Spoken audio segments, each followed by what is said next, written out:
Good afternoon, folks. Just to give you a little update on this coming Sunday. But in order to do that, I'd just like to first of all say that I missed out on last Sunday. Everybody else was taking vacation, so I decided to do the same. But this coming week is the feast of the Epiphany of the Lord, and in many ways, it's like Christmas all over again. Again, it's the baby. We're encountering the baby Jesus.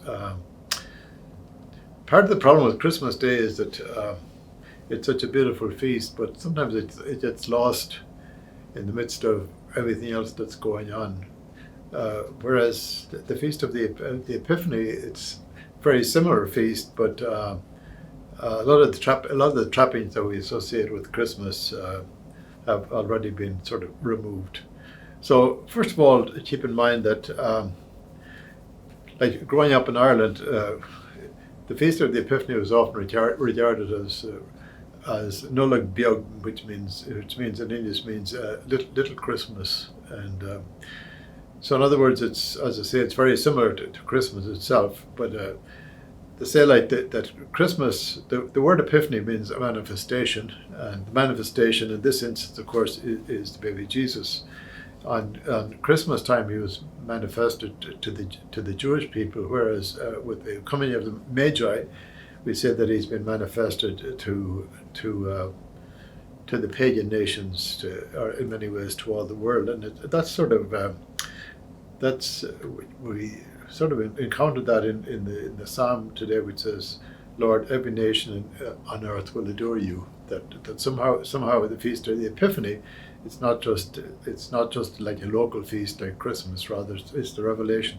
It's the revelation of Jesus. The revelation of Jesus to the whole world. Having said that. The feast of the Epiphany, we encountered two very different individuals, or sets of individuals. One individual, of course, being Herod, who was the king there at that particular point in time. He was representative of the Roman Empire. And the other individual or individuals that we encounter, of course, are what we call the Magi. So in many ways, they represent two different sides, the two different sides of the same coin. Because what's at stake here, of course, is the revelation of Jesus to the world. And when we think of Herod. Herod was the representative of Caesar of Rome, and yet he was, even though he accomplished a lot of good things, it's amazing that this little child, in many ways you could say it's almost as if it drove him crazy, that he was afraid that this child.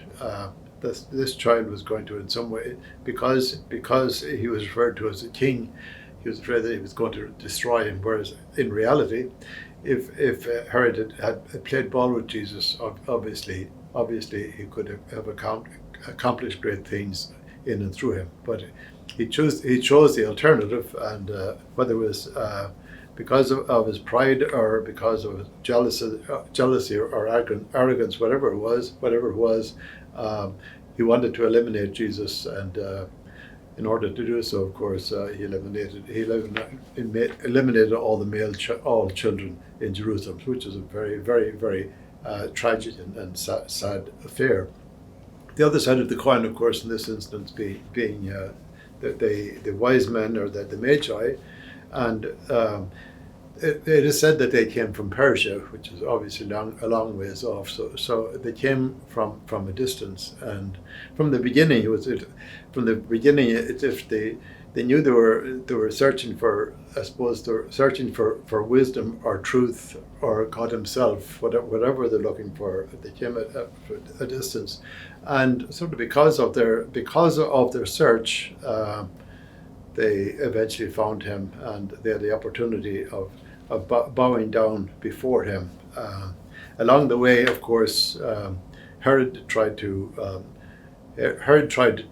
trick them, but they're obviously, when we say there were wise men, they were the men of the world. They realized in a sense who Herod was, and that he wasn't necessarily fully above board when he said he too wanted to go and visit the child. When they found him, they came to the realization, of course, that wasn't going to happen. So consequently, as soon as they found the child and offered him their gifts, we're told that they went home through a different route.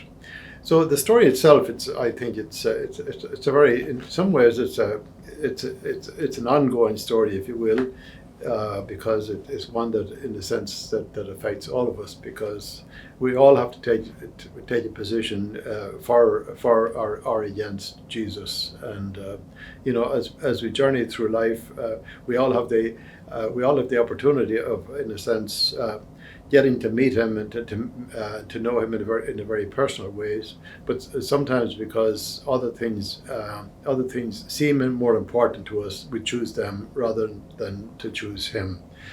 So we have that on the one hand. On the other hand, we have those wise men who came from afar, and those individuals were individuals who were really searching for the truth. They wanted to find out what was really real, and to offer their homage. And because of their continued search and their continued diligent efforts, they finally arrived at where they were going. And I suppose, with regard to all of us, we're all on the same journey. And I think that the challenge for all of us at the beginning of a new year is that our sort of outlook is not that of Herod. Rather, our outlook is that of the wise men, that we're going to make every effort to, in a sense, find the Lord, find him, and offer him our homage, and do our best to know him in a very personal and in a very unique way. So good luck, God bless, and Happy New Year.